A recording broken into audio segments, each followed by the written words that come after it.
வருத்தப்பட்டார். பாருங்கள், எப்படி ஆரம்பித்த வியாபாரம், எப்படி எல்லோரும் என்னை கைவிட்டு விட்டு சென்று விட்டார்கள்.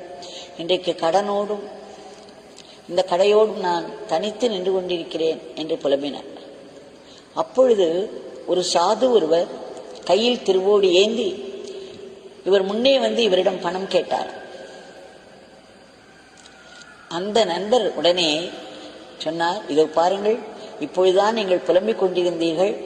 ஒரு சாது வந்து கையில் திருவோடு ஏந்தி உங்களிடம் பணம் கேட்கிறார்.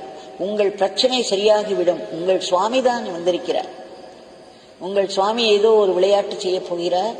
அது எல்லாம் உங்களுடைய பிரச்சனைகள் சரியாகிவிடும் என்று நினைக்கிறேன். இதோ பாருங்கள், அவர் வந்து உங்களிடம் பணம் கேட்கிறார் என்றார். பாலகிருஷ்ணன் அவருக்கு அந்த சாதுவுக்கு உடனே கையில் இருந்த பணத்தை கொடுத்தார். அதன் பிறகு சில நிமிடங்களில் அந்த ஒருவர்